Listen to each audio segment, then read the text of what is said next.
स्वागत है आप सभी का एनएफ न्यूज पर। मैं हूं आपके साथ रोहित। मुस्लिमों का पवित्र स्थान मक्का मदीना, जहां पर सऊदी अरब के मदीना शहर में एक ऐसी घटना घटी जिसने सबको चौंका कर रख दिया। क्योंकि जिस तरीके की कट्टरता और कानून है वहां पर यह खुलासा सबको चौंका रहा है कि सेक्स रैकेट का धंधा कैसे चल रहा था। ये समझाएंगे, बताएंगे कि क्या कुछ था ये पूरा मामला। मेरे साथ है वरिष्ठ पत्रकार पंकज प्रसून। कितनी गिरफ्तारियां हुई, पुलिस ने क्या कुछ कहा, क्या कार्रवाई हुई, बाकी डिटेल आपको यहां पर दिख भी रही है। पंकज जी, सऊदी पूरी दुनिया में तो ये कई जगहों की तो अर्थव्यवस्था में ये सब चीज़ों का योगदान भी है, लेकिन सऊदी अरब जैसे देश में, वो भी मदीना जैसे शहर में, चौंकाने वाली बात है। सबसे पहले घटना बता देता हूं कि हुआ क्या जी। मदीना शहर के एक रिहायशी अपार्टमेंट में ये सेक्स रैकेट चल रहा था और वहां एक नया डिपार्टमेंट बना है जिसका नाम है community security and human trafficking unit. ये जो प्रिंस हैं वहां के, उन्होंने अलग से बनाया है इसे, जो कि अनैतिक कार्यों और सोसाइटी में यही सब चीज देखता है। तो उनके सहयोग से ये छापेमारी की गई थी। 2 महिलाएं पकड़ी गई हैं, एक यमन की महिला है और एक पाकिस्तान की महिला है, और इसके अलावा जो पुरुष है उनके ग्राहक है वो पकड़े गए। ये घटना है जो हुई है मदीना शहर में, ये हुआ है। ठीक। सऊदी अरब में वेश्यावृत्ति बैन है और अप्रैल 2020 तक वेश्यावृत्ति में पकड़े जाने पर महिलाओं को सार्वजनिक रूप से कोड़े मारने का भी प्रावधान था। लेकिन फिर पूरी दुनिया में बदनामी हो रही थी, तो वहां के जो क्राउन प्रिंस हैं उन्होंने अप्रैल 2020 के बाद इसे बंद कर दिया। लेकिन आज भी वहां कड़े कानून हैं। अगर आप वेश्यावृत्ति में पकड़े जाते हैं तो उसके लिए सजा का प्रावधान है, और जो विदेशी अगर पकड़े जाते हैं तो उनको तुरंत डिपोर्ट कर दिया जाता है। और इस बार ये दोनों विदेशी नागरिक हैं जो पकड़े गए हैं, जो महिलाएं दोनों हैं, और इनके कस्टमर भले ही सऊदी अरब के नागरिक थे। तो ये घटना थी। अब आते हैं कि सऊदी अरब के बैकग्राउंड को देखते हुए कि वहां इस तरह के प्रावधान जो मैंने बताया कि नहीं होता वहां ये सब, लेकिन वहां बैन है। इसके बावजूद अब तक देश भर में 2020 के बाद से 50 से ज्यादा महिलाओं को वेश्यावृत्ति के आरोप में गिरफ्तार किया गया है, अलग अलग समय में छापेमारी करके।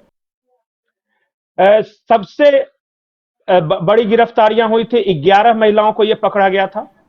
और जब आप जाइएगा कि ये 50 महिलाएं जो पकड़ी गई वो कौन कौन सी थी, तो वहीं की सरकार का कहना है कि ज्यादातर वेश्यावृत्ति में यमन, तजाकिस्तान, उज्बेकिस्तान, पाकिस्तान, इन सब आदि देशों की महिलाएं ज्यादा है वहां पे, जो इन सब चीजों में इन्वॉल्व होती हैं और वो पकड़ी भी जाती हैं। तो बैन होने के बावजूद भी बहुत सारे लोग ये कहते हैं कि भले ही वहां की सरकार की तरफ से वेश्यावृत्ति बैन है, लेकिन इसके बावजूद इस तरह की समय समय पर गिरफ्तारियां होती रही। लेकिन पंकज जी, सजा क्या होगी? अब तो सबसे बड़ा सवाल ये है। नहीं, वहां जो सजा है वहां के कानून के अनुसार 2 अप्रैल 2020 से पहले सार्वजनिक रूप से उन महिलाओं को कोड़े मारने का प्रावधान था। लेकिन अप्रैल 2020 के बाद अब इनको शामिल हैं या जो पकड़ी गई हैं? नहीं, वही जो शामिल है, जो महिलाएं, जाहिर है जब शामिल होंगी तो पकड़ी जाएंगी, तभी तो सजा होगी। नहीं, एजेंट भी हैं कहीं ना, ऐसी खबरें आ रही हैं, महिलाएं भी एजेंट नहीं, तो एजेंटों को नहीं, वो महिलाएं जो पकड़ी गई हैं उनके लिए है। और हो सकता है कि एजेंट अगर महिलाएं हैं उस तरह की तो उनको भी वही सजा होगा। मैं इतना स्पेसिफिक नहीं, वहां मैंने स्टडी नहीं किया, लेकिन वो अप्रैल 2020 तक था। अब उसके बाद जो प्रावधान है वो कम से कम है 3 साल की सजा है, अगर आप सऊदी नागरिक हैं तो। और अगर आप दूसरे देशों के नागरिक हैं तो आपको सजा भी होगी और फिर डिपोर्ट भी किया जाएगा। आपका जैसे कि सजा आपने काटी, और अगर सजा की अवधि पूरी हो जाएगी तो उसके बाद आपको सऊदी अरब में कभी नहीं रहने दिया जाएगा। ये वहां का प्रावधान है जो कानून के तहत है। अच्छा पंकज जी, नया विभाग बना है, नए कानून बने हैं 2020 के बाद से। क्राउन प्रिंस खुद इसकी निगरानी करते हैं। मैंने बताया कि एक नई इकाई है, उसका नाम community security and health trafficking unit है। कि इसका जो मकसद है, पकड़े गए इस रैकेट में शामिल थे, उस देश का नाम क्यों नहीं बताया गया सऊदी प्रशासन की तरफ से, मदीना प्रशासन की तरफ से? नहीं, प्रशासन की तरफ से नहीं, लेकिन जो दो महिलाएं पकड़ी गई हैं उसका नाम वहां के मीडिया में चला है कि यमन की है और एक पाकिस्तान की है, वो आ गया है नाम। प्रशासन या फिर सरकार क्यों बच रही थी? नहीं नहीं, वहां के अब पता नहीं, जैसे आप सरकार को बहुत मतलब संभल संभल कर बोलना पड़ता है, उनका स्टेटमेंट ऑफिशियल हो जाएगा कल को जाके। देखिए बड़ा लेकिन अजीब इत्तेफाक है, जो यमन है वो सऊदी अरब का दुश्मन देश है, हाँ। दोनों में बिल्कुल नहीं पड़ती, और पाकिस्तान है उतना ही दोस्त देश। तो चाहे वही तो हम दोस्त लोग हो या कह रहे थे दुश्मन, कि इस मामले में पाकिस्तान कोई से फर्क भाड़े नहीं के सैनिक करता। खरीद के अब लड़ाई लड़ेंगे। अब देखिए, भाड़े के सैनिक तक बात ठीक था, लेकिन फिर अगर पाकिस्तान के लोग ये सब करेंगे सऊदी अरब में जाके, तो ये अच्छी बात नहीं।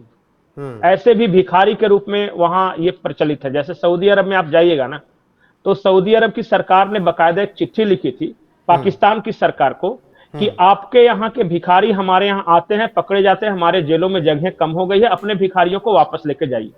ये सऊदी अरब ने पाकिस्तान सरकार को ये चिट्ठी लिख के कही थी। तो भिखारी या भीख मांगने में पाकिस्तानी बहुत बदनाम है सऊदी अरब के अंदर।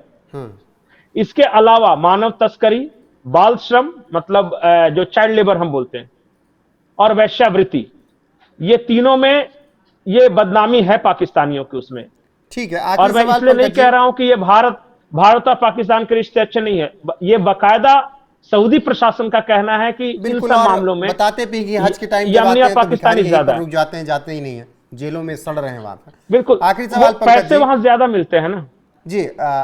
मेरा आखिरी सवाल ये कि सऊदी मॉडर्न होने की तरफ बढ़ रहा है, जब से मोहम्मद बिन सलमान ने जिम्मेदारी ली है, उसका मॉडर्न होना कहीं उसके खिलाफ तो नहीं चला जाएगा? नहीं, मैं एक चीज और इंपॉर्टेंट बोल रहा हूं। इमरान खान अक्सर कहा करते थे कि हम रियासत मदीना बना रहे हैं।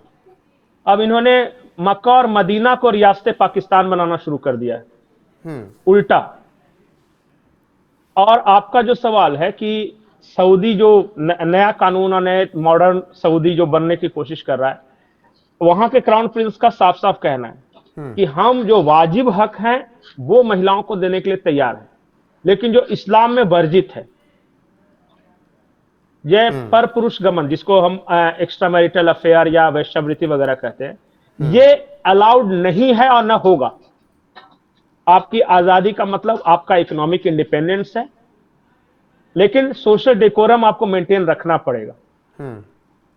और ये कई देश खुल रहे हैं, जो बिल्कुल रूढ़िवादिता थी, जो इस्लामिक रूढ़िवादिता, अब धीरे धीरे मॉडर्न हो रहे हैं। लेकिन मॉडर्निटी का मतलब ये नहीं है कि उनका ये कहना है कि इस्लाम के परे जाकर आप कुछ इस तरह का काम कीजिए। और वैसे भी मैं आपको बता दूं रोहित कि सऊदी की महिलाएं अब तक नहीं इन्वॉल्व है। हाँ, एजेंट्स वगैरह वगैरह हो सकती हैं, लेकिन डायरेक्ट वेश्यावृत्ति में बहुत कम, अगर होंगे भी तो इसका दुक्का कहीं है। वहां के हाँ, बाहर की ये सब क्या सजा दी जाएगी वो देखना होगा। कुछ अपडेट आएगी तो आप तक जरूर पहुंचाएंगे। पंकज जी, जुड़ने के लिए बहुत बहुत शुक्रिया। बने रहिए हमारे साथ लगातार। नमस्कार।